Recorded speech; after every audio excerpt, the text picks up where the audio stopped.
মাননীয় স্পিকার, আপনাকে ধন্যবাদ।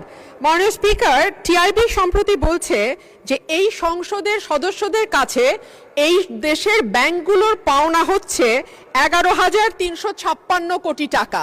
একটা তথ্য দিলাম। দুই হচ্ছে, আমি যেহেতু আইনজীবী, ইলেকশনের আগে সামান্য কিছু টাকা দিয়ে কিভাবে রিশিডিউলিং করা হয় সেটা আমি খুব ভালো করেই জানি, এবং সিআইবির নামটা আসার পরে কিভাবে রিট পিটিশন দাখিল করে সিআইবির নামটা স্টে করে ইলেকশন করে আবারও সেই মানে সুদ দেওয়া বন্ধ করা হয় সেটাও আমরা ভালো বুঝি।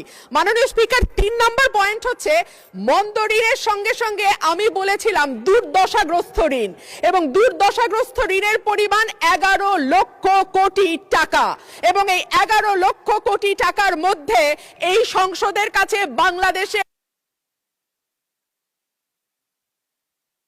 ধন্যবাদ মাননীয় সদস্য।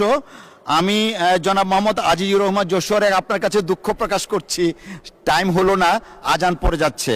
মাননীয় সদস্যবৃন্দ, সংসদের বৈঠক আগামী 21শে জুন। আজান পড়ে গেছে তো।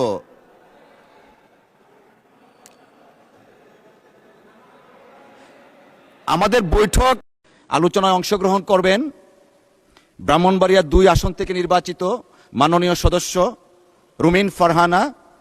আপনার সময় আমার হাতে এসেছে 12 মিনিট দেওয়ার জন্য, 12 মিনিট দেয়া হলো। মাননীয় স্পিকার, আপনাকে অসংখ্য ধন্যবাদ।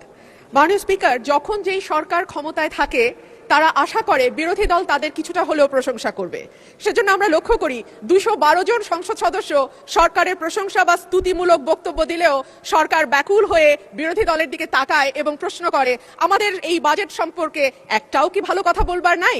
সেই কারণে মাননীয় স্পিকার, আমি একটু পজিটিভ কথা দিয়ে আজকে আমার বক্তব্য শুরু করি।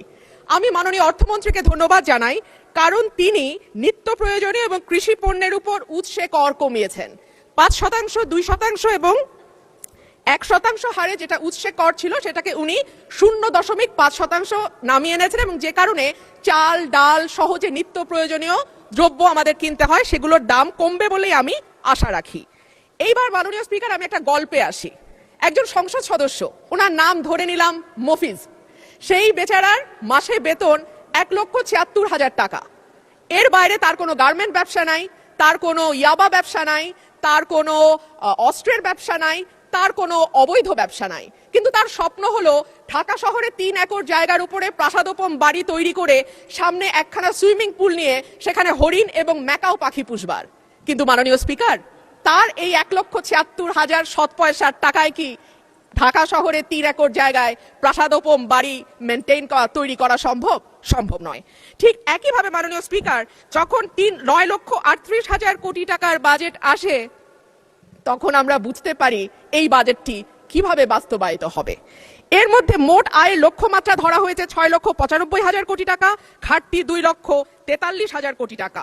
এনবিআর এর ঘাড়ে দেয়া হয়েছে 6,04,000 কোটি টাকা উত্তোলনের দায়, যেটা মোট আয়ের 86.9%। যদি 2025-26 অর্থ বছরের দিকে তাকাই মাননীয় স্পিকার, আমরা দেখব এপ্রিল পর্যন্ত 3,26,000 কোটি টাকার বেশি এনবিআর আদায় করতে পারে নাই।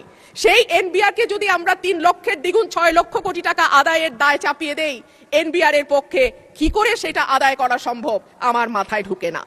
তাহলে যে 2,43,000 কোটি টাকার ঘাটতি বাজেট, এনবিআর যদি 6 লক্ষ কোটি টাকা তুলতে না পারে কর হিসেবে, সেই ঘাটতি আরো বাড়বে।